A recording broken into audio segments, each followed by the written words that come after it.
had two speakers with us to learn more about tackling trauma together. We have Aristede from the Governor's Prevention Partnership and Dr. Temi Aregbesola, from the Department of Community and Human Services at Alexandria. And so I'm gonna leave you all with Emma so we can start our conversation. Yeah, I'm gonna have Dr. Temi and Aristede introduce themselves, and then you all can take it away. Good morning, everyone. I am Dr. Temi Aregbesola with the Department of Community and Human Services with the City of Alexandria. I am the most recent training and prevention specialist. I've been in this position since last year in August. However, teaching, lecturing, public speaking is my shtick. I'm also an adjunct professor at Trinity University teaching subject matters in public health. So I'm very, very excited to talk with you all today about ACEs and resiliency building in our communities. Thank you. My name is Aristede Hill. I'm a program manager for mentoring services at the Governor's Prevention Partnership. I've been in this role since 2016. How I come to this work is I was a former clinician with the Harvard Youth Catholic Charities, this is Steve. Program, and working with young people on trauma regulation and things of that nature. Currently, I support people through training and technical assistance, and so happy to be here.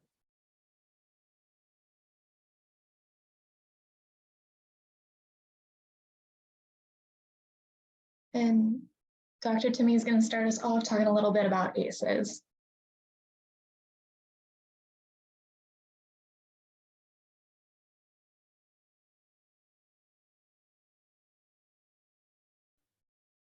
All right, so today we are talking about understanding adverse childhood experiences. That is what ACEs actually stands for. So please, bear with us. There might be some things that might be a little bit triggering because we understand the subject matter and we are talking about being trauma informed.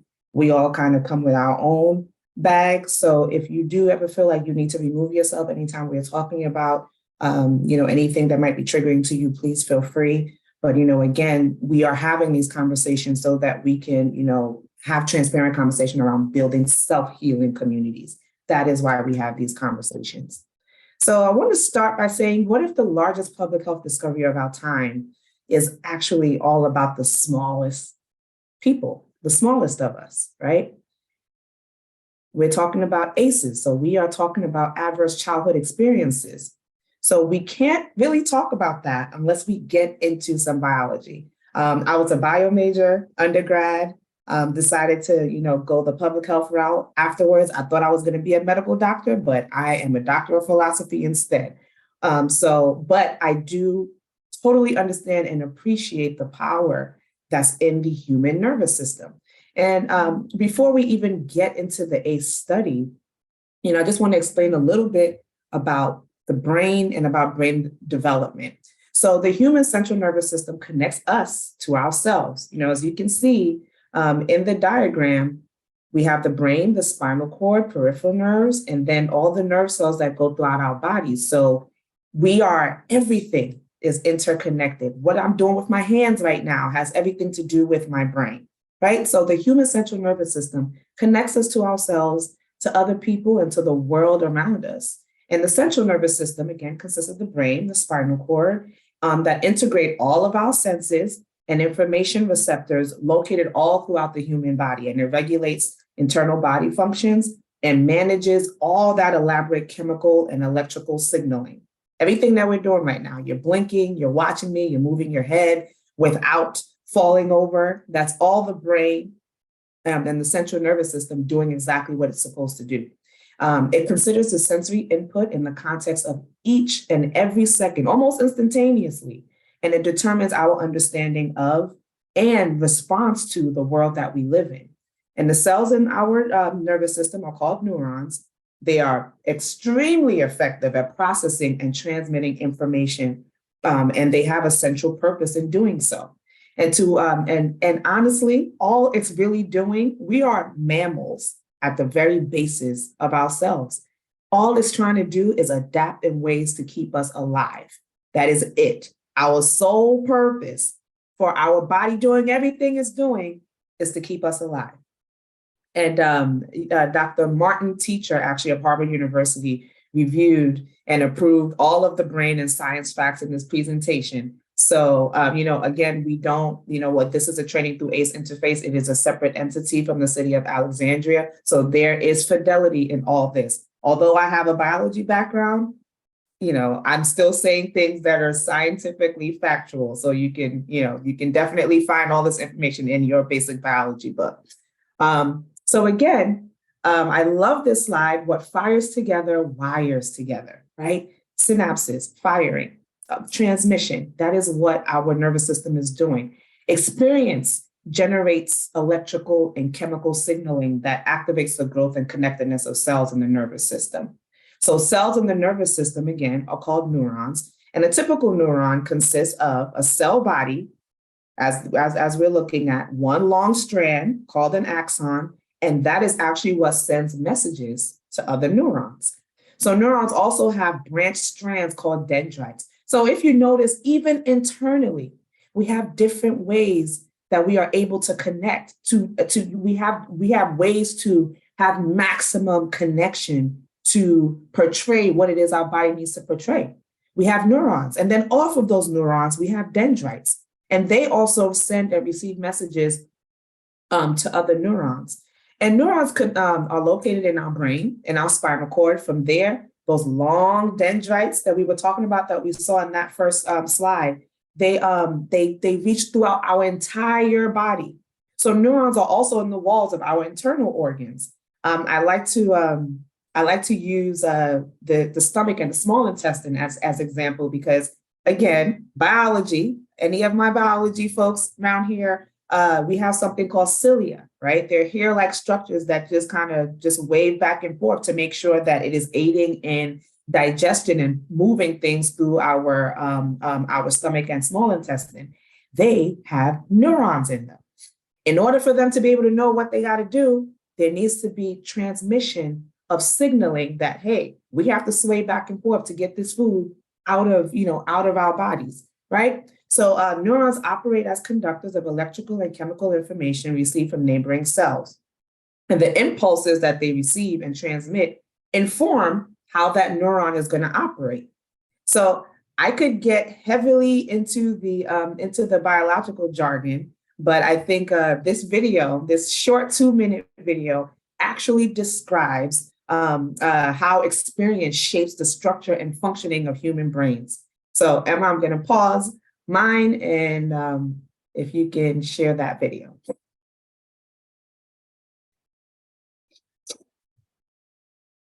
Let me know if you don't hear the sound. I think you all should.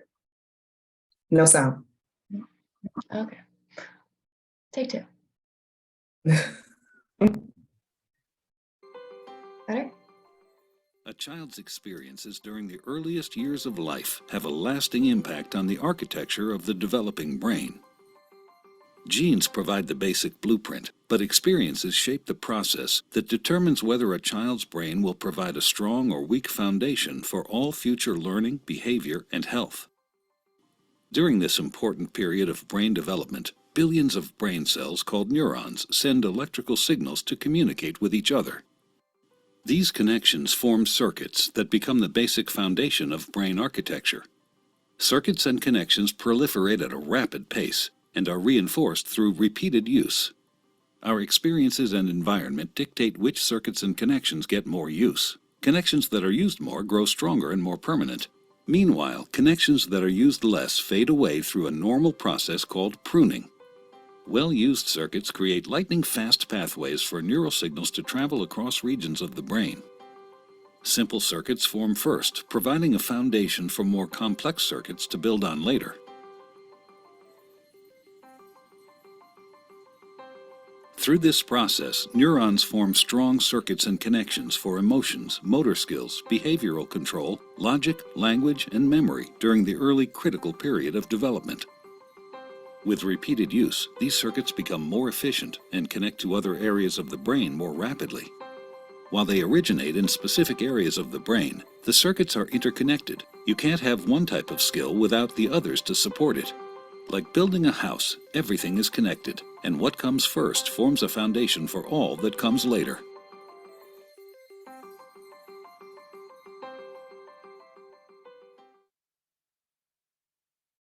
Thank you.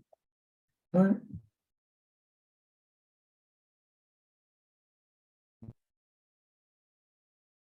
Okay, so is this what I'm sharing? Stop sharing. One moment, I'm sorry about that.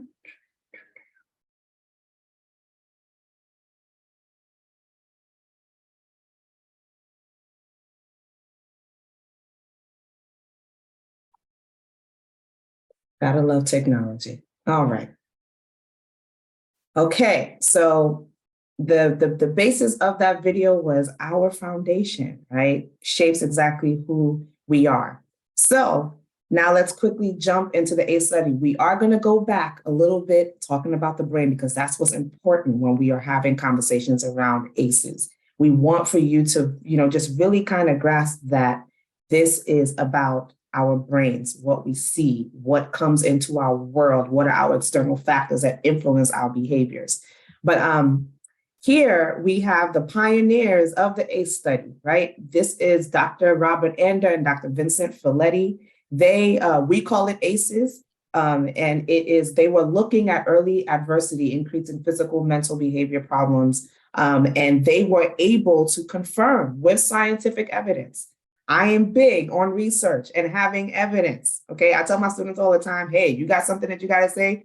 Go find me some stuff about it. Go and cite somebody that did some research on it. Do the research. And that's what was done. With over 17,000 study participants, it was done in conjunction with the CDC and the Kaiser Permanente. And so it definitely confirmed that adversity early in life increases physical, mental, and behavioral problems later in life. It was, again, developed and co-sponsored by Kaiser Permanente of San Diego, California. And the principal investigator and co-principal investigators designed the study while they were both working as senior scientists at the CDC. And I just wanted to highlight that, we haven't talked about toxic stress yet, but I am going to, talk about that in a little bit. But what I wanted to also say was that this large study that was done has been replicated over the years since it actually did take place in the early 90s. And I actually went to a conference recently where we are discovering different things that weren't included in the original ACE study that contribute to ACEs, like racism, like socioeconomic stance. And it was found that actually when it was replicated again in Philadelphia with some original ACE study participants, their ACE scores went up because there were certain things that were not included in the original ACE study that contributed to adverse childhood experiences. So, again, we continue to do the work, right? So that we can continue to have, more information to do trauma-informed work. A lot of the prior studies of health and social effects in childhood focused on a single type of adversity, such as sexual abuse. But the ACE study broadened that picture by looking at multiple types of childhood stressors. And so the ACE study is unique because it provides the potential to understand how multiple forms of childhood stressors can affect many important public health problems. So that's the basis of the ACE study. You can, definitely look it up a little bit more to get a little bit more information about it. But this is actually a snippet of a full training. So if you're interested in, us delving a little bit more in all of this, please feel free, let me know. But for sake of time, this is just a coffee hour. So we're going to try to, stay to that. This, I wanted to make sure that I share, because again, we're talking about research, right? Scientific research begins with a hypothesis, an educated guess about, what would be found in the course of a study. And when Doctors Ander and Folletti developed their hypothesis, They were thinking about, the like layers kind of this pyramid, how factors lead to disease and early death.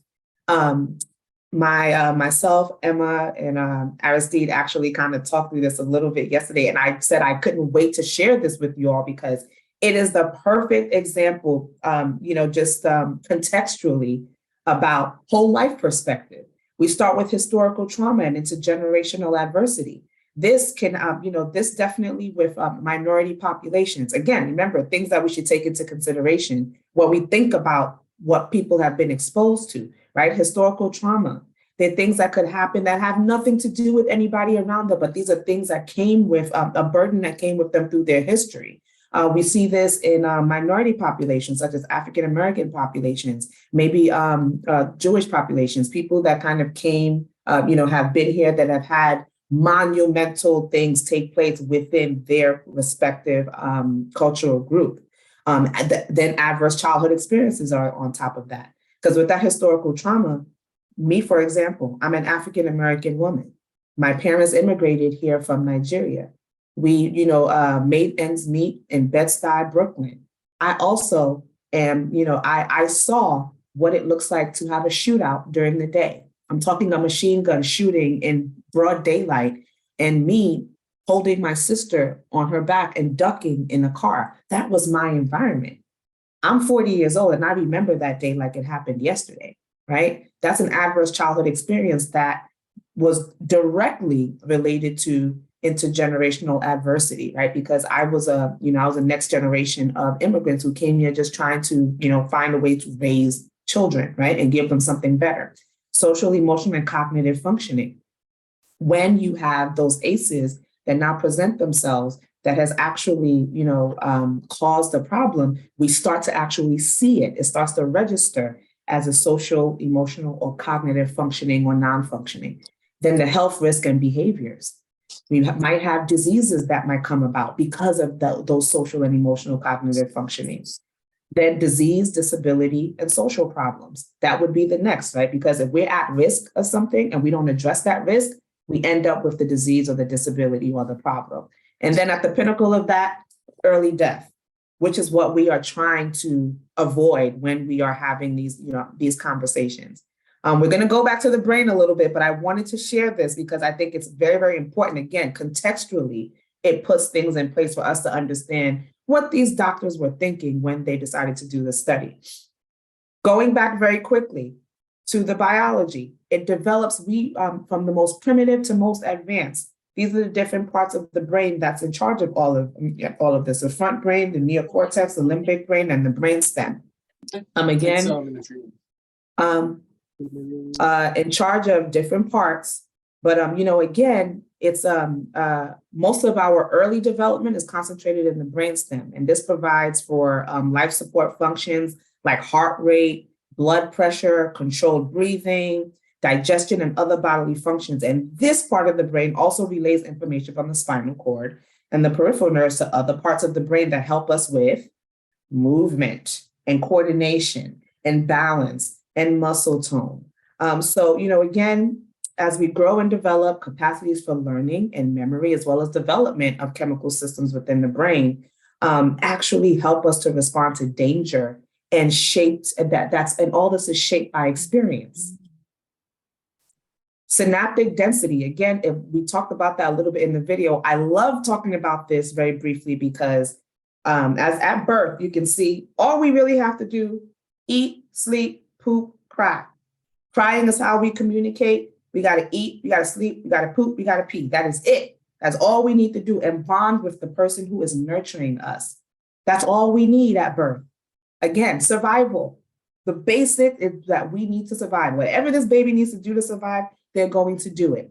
Elementary age is when kids are now, their brains are starting to shape. They're looking at their bodies. They're looking at the world around them. They're touching things. They're picking their nose. They're touching their feet. They're scraping their faces. They're making friends. They're fostering relationships. So you see what happens with that synaptic density, right? Everything is firing all at the same time. So when we see kids, I'm sure anybody that has worked with youth, I have 2 little boys. Sometimes I watch them in awe and just pure hilarity because they're doing weird things. Like just, to us, it seems weird. They're spinning around, they're falling, they're laughing at things that you have no idea what's funny. There's so much that's firing off in their brains. They are processing the world. I mean, one time I was, my son, he reacted like really weirdly when he first had a drink of some soda. And it was like, he was excited, he was confused, all sorts of feelings. And I had to remember, I said, this boy is 3 years old. He's only been in the world for 3 years. He hasn't experienced a can of soda, right? So you can imagine what his brain is doing at that moment. What's going on? How am I doing this? How am I? And eventually, guess what? He doesn't even like to drink soda, right?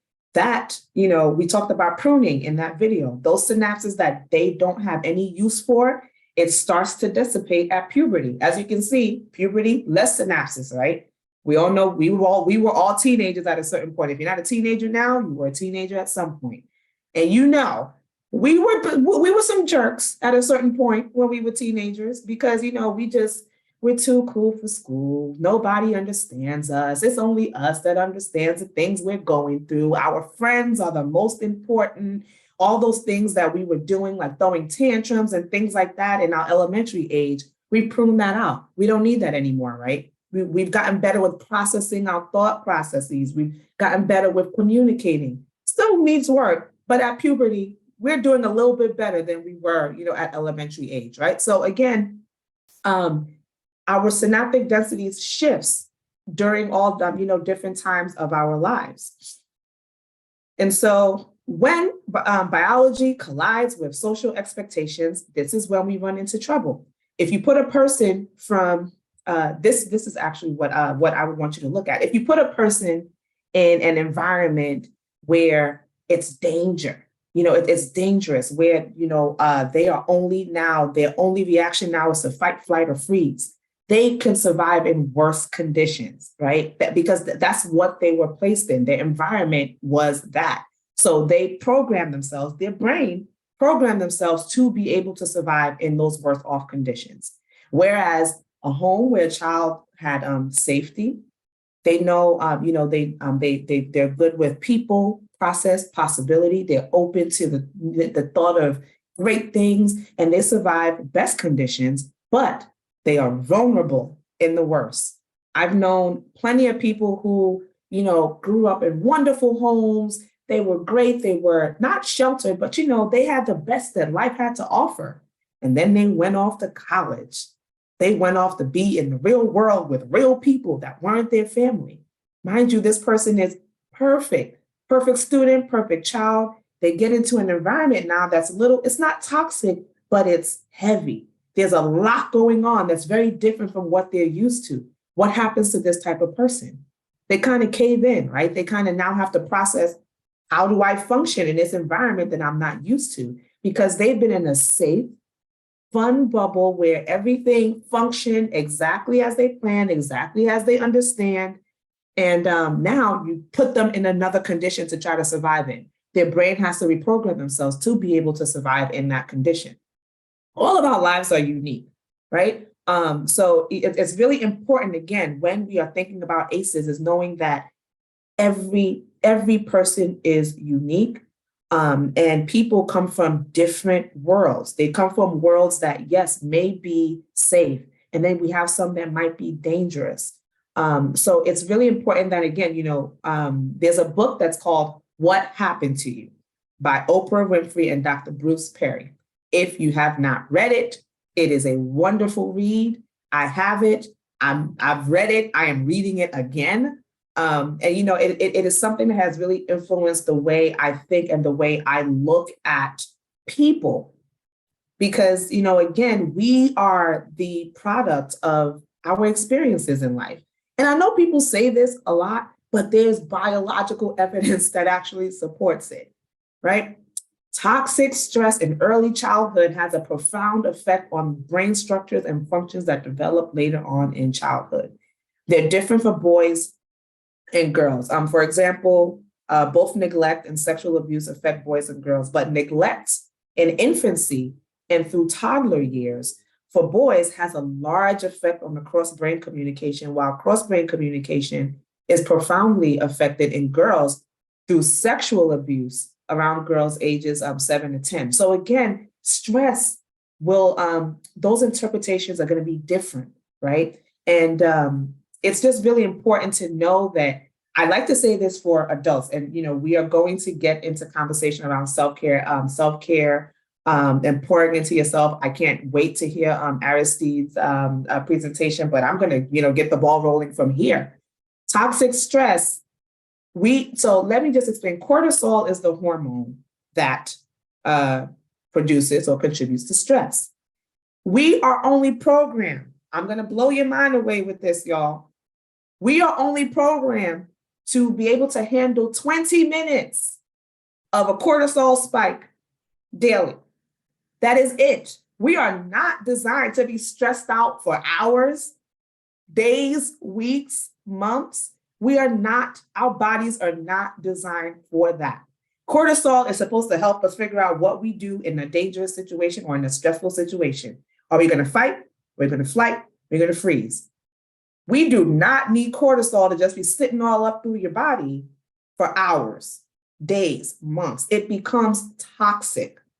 And at that point, it takes a lot more work to dial things back when we allow ourselves, to be very, very stressed.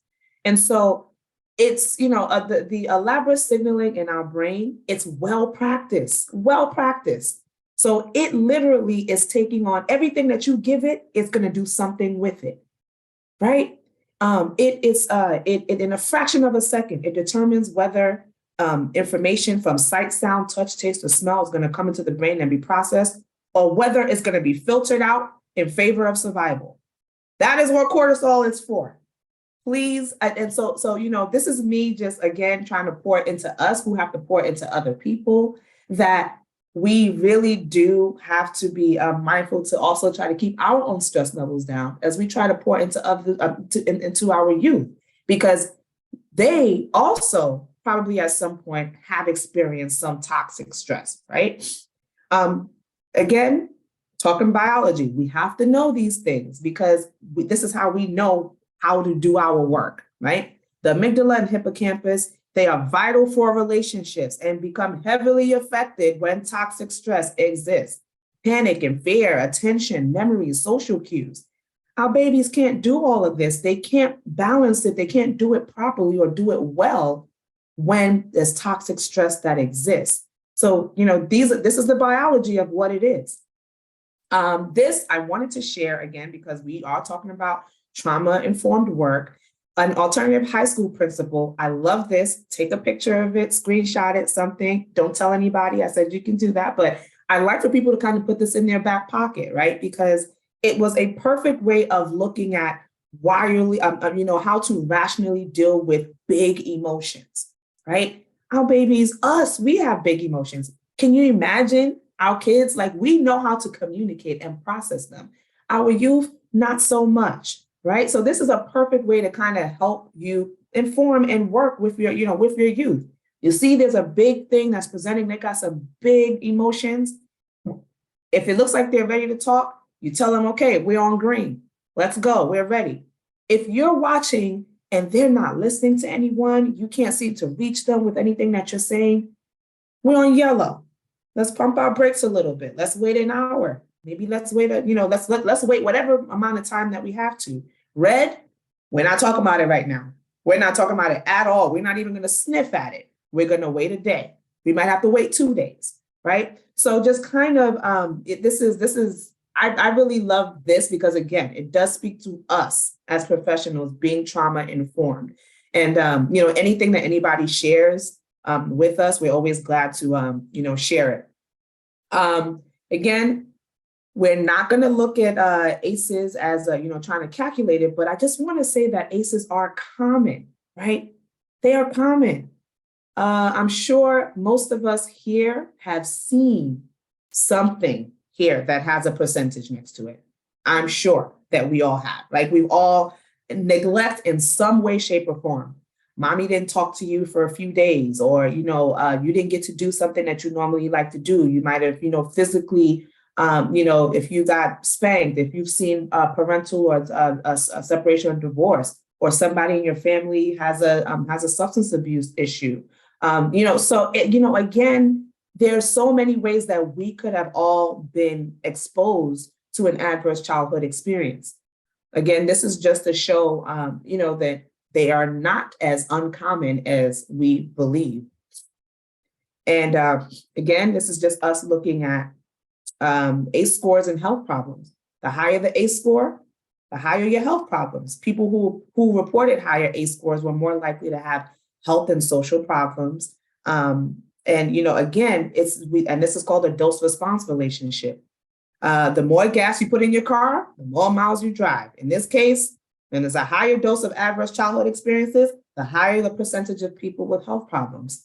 That kind of goes back to the pyramid discussion. Again, just a little list, examples of ACE attributable problems, things that we can prevent. This is why we do prevention work. This is why I love being in prevention, because we have the tools to be able to help people to prevent these type of problems that are ACE attributable. Alcoholism and alcohol abuse, sexual behavior problems, depression, smoking, violence, workplace problems. Y'all know there's some people at work that you're just looking and it's like, what is going on? We don't know what happened to them as children, as adults, as young adults, as they were trying to navigate the world. And now they're sitting in the workplace trying to navigate a workplace, right? So these are just a few examples. They are common, interrelated, and powerful. I want to remind you that the ACE score doesn't predict any health or social outcome for a single person, but it does confirm the facts about the health of the population, right? They're highly interrelated. They have a cumulative impact that's captured by that ACE score in the population. And, the discoveries about toxic stress on the developing brain provides that biological plausibility, right, for the ACE study findings. So this information makes a strong case for concluding that the relationship between ACE scores and health problem is a cause and effect relationship. However, it's not the end all, right? Like I said, I'm a little girl from Bed-Stuy, Brooklyn. I knew the neighborhood crackhead. I've seen shootouts. I've seen domestic violence. I've seen separation. I've experienced some neglect here and there. And here we are, right? I am not a result. I am not a statistic because I have an ACE score. I won't share what my ACE score is, but I remember when I actually attended another training, I was asked to calculate my ACE score and I was saddened. For the rest of the week, it was so bizarre. I was just like, me, my wonderful self who does all this wonderful work in my community, I had this high of an ACE score. And I had to remember that, again, we want to knock down ACE scores. We don't want to beat people down because they might present with a high ACE score and they might be trying to work through things that have everything to do with their adverse childhood experiences. But by knocking down ACE scores, we knock down homelessness, unemployment, and incarceration, disability, learning problems, and also poverty. The goal is to get it to zero, right? The goal is to make sure, you see our baby with the boxing gloves, like he is fighting. We got to stand by our kids. We have to stand by our youth, our community, and fight to make sure that we keep the number as close to zero as possible. Again, just something else to look at for the percentages of, things that different problems that are attributed to ACE scores. But the big thing here is that this study provided us straightforward information about the consequences of toxic stress during childhood. We have the power to shift the dynamics.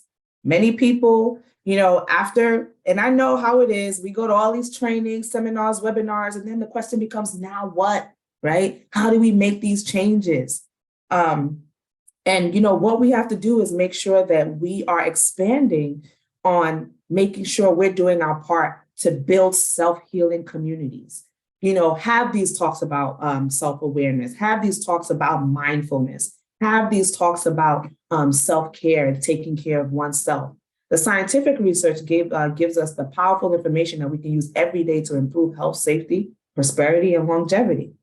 I kind of think of the ACE study as a detailed roadmap. for us to be able to say, scientifically, we know this is it. Now, this is what we have to do. We have to create. We have to create systems. We have to create forums. We have to create environments that we can address it in a way that that makes us feel safe, that makes us feel seen, makes us feel heard, and and address it in an empathetic way so that we can actually give people the tools to be resilient, right?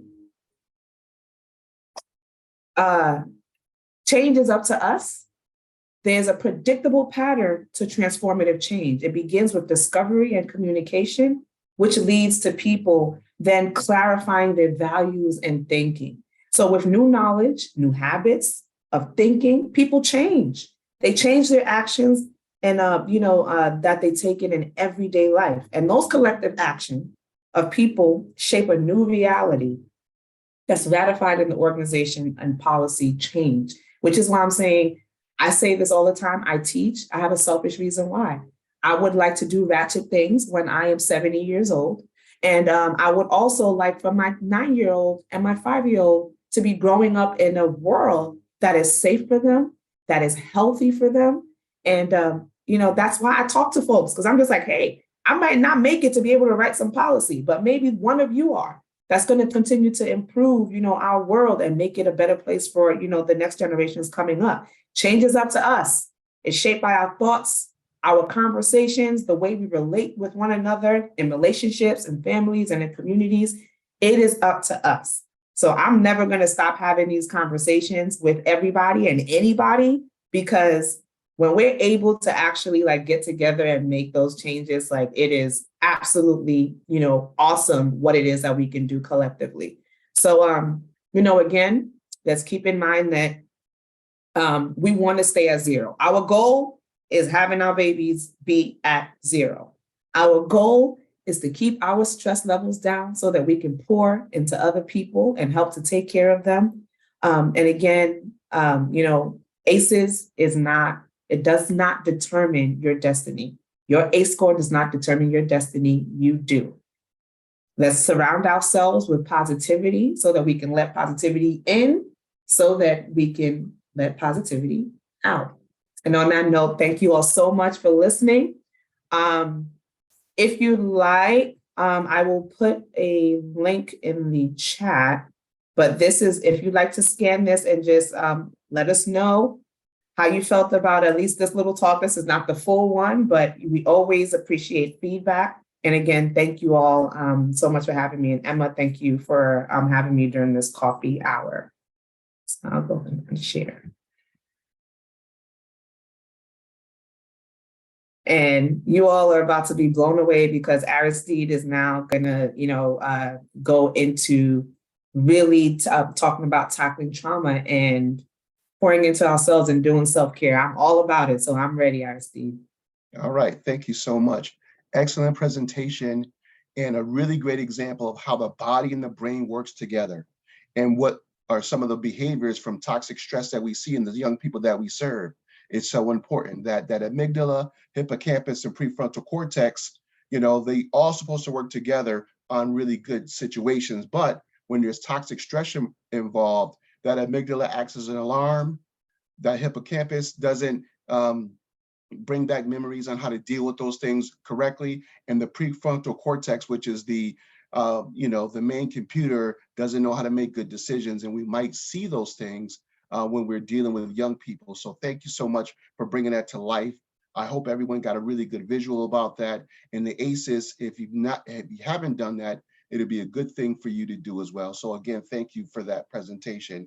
And we're going to talk about, our 3 pillars of trauma-informed mentoring. And so for caring adults and for folks that are working with young people, we have 3 things that we could talk about. So the first one is safety.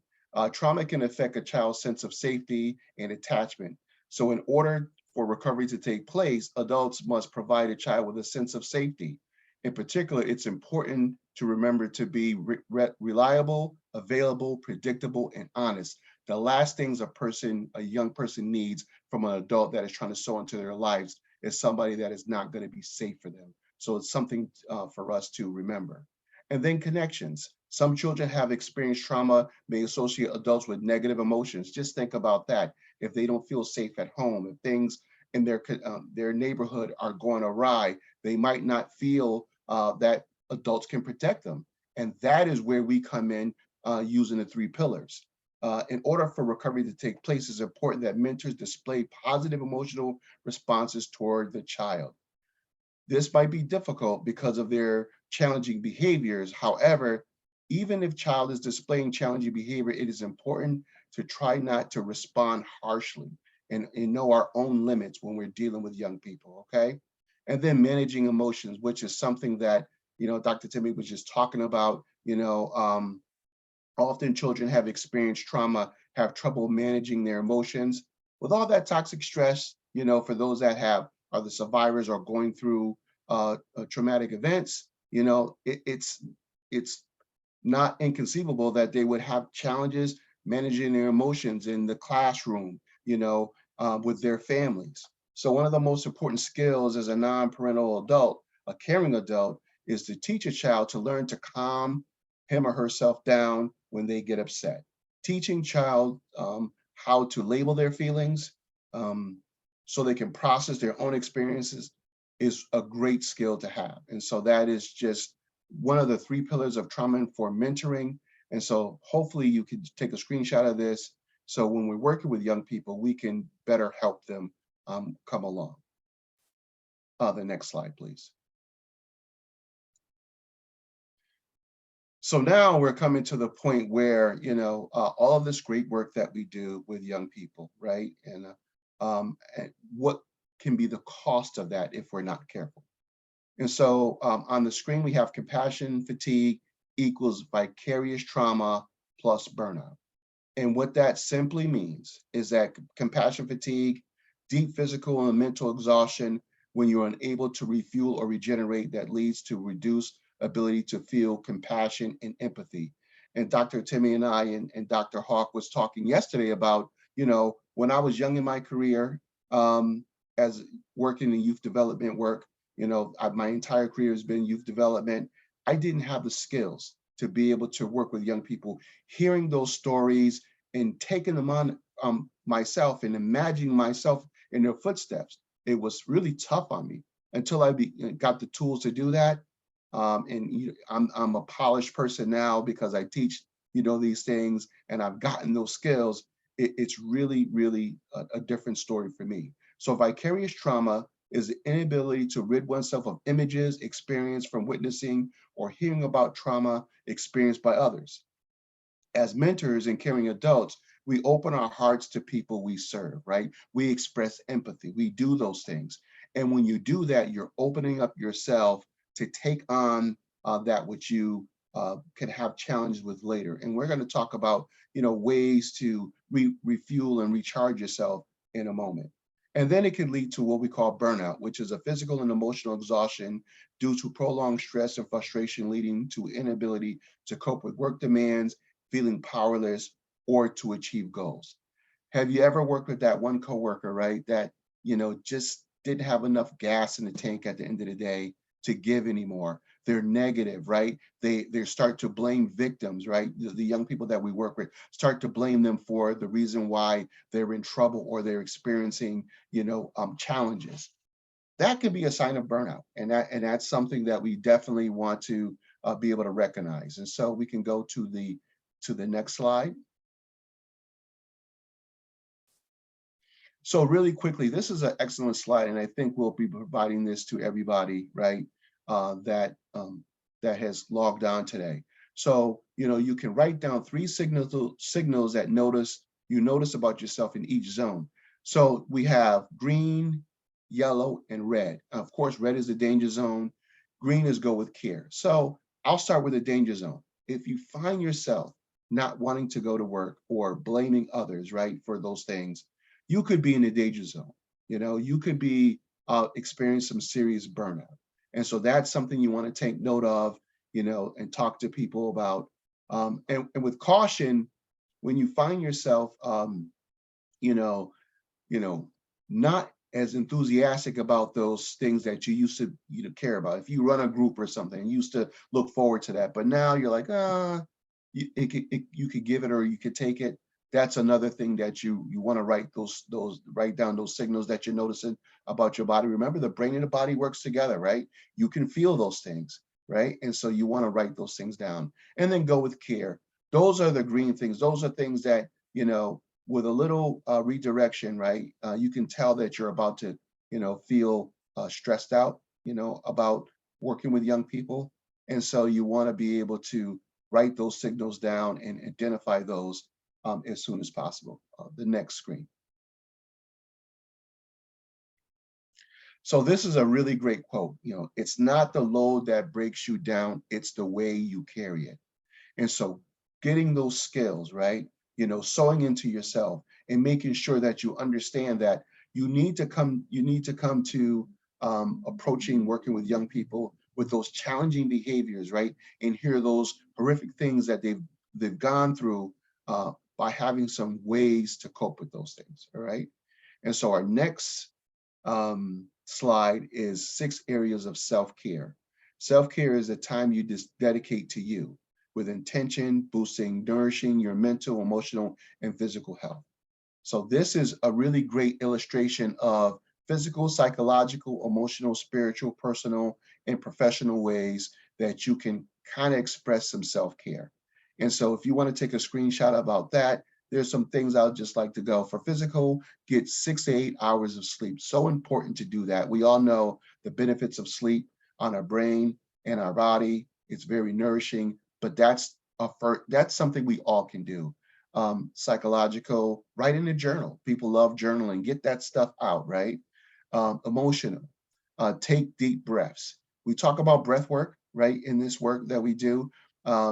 Those of you that have done any physical sports like martial arts or boxing or bike riding, knowing that breathing can really help you out a lot. Spiritual, meditate, just sit quietly, with your thoughts. Personal, treat yourself, listen to music, unplug for a moment. And then professional, read a new book. And so our next slide is something that, we're going to also share with you. And this is so great because it's entitled 50 Ways to Take a Break. Every time I've done the trauma-informed mentoring, talking about all of these things, how to recognize these challenging behaviors, what to do to deal with this, we end with this because it's so important. There's 50 ways that you can take this, right? And you can really, really recharge yourself. And so there's some things on this list like rest, right? Listen to music, pet a furry creature. That one right there gets everybody because when you pet a furry creature, especially your pet, you feel good and connected, right? Take a nap. Go to a body of water, something I try to do every day. I like to ride my bike. I like to go to the river. We have a reservoir in our town here. I like to go there. And so these are really great things that you can do to really take a break because, when we're working in this field and you're a caring adult or you're a mentor or practitioner, it really can take a toll on you. And we heard an excellent presentation by Dr. Temi that how the brain and body works together and the lasting effects on that, is something that we really need to be able to do. And I tell you what, drop in the chat for your ideas on how you take a break, and we'd love to add to this list. And if you duplicate, that's okay, that's fine. But it's something that, we need to remind ourselves of when we're doing this work. And so that concludes my presentation. Thank you all for listening. And I think we all have some time for some questions and some answers, I believe. Yeah, I'd love to open the floor to anyone who has any questions. And I'm also going to drop a survey into the chat that if you guys could just take it and give us some feedback, that'd be really great.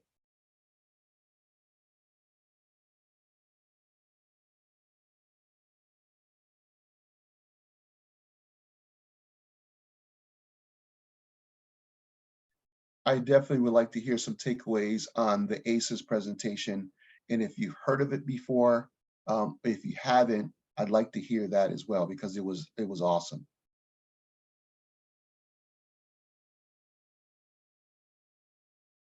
Thank you, Aristede. I mean, I hope that folks did get something out of it. I enjoy it every time I give it. I think I definitely like doing it. It becomes more and more of a love for me. I also, shameless plug, I did put it in the chat, but I also facilitate trainings on becoming a developmental asset. So I do trainings on asset building, also suicide prevention and youth mental health first aid. I'm all about saving these babies. Like again, I have a selfish reason why I am doing it, why I teach, and why I, proceeded to get as much training and all the degrees in this space, because it's really, really important that we do our part in shaping our future generation. I don't know about you all, but I'm nervous. I'm very nervous. I've worked with youth for a while. I've worked with young girls. I've worked with the LGBTQ population for an extended period of time doing prevention work in that space. So they need us. They need us. We need them, but they definitely need us. And so that's, I'm always excited to do this work. Always excited. Okay, if there aren't any final questions, please just email me. If you all do end up having questions, I can get you connected to Aristede or Dr. Temi.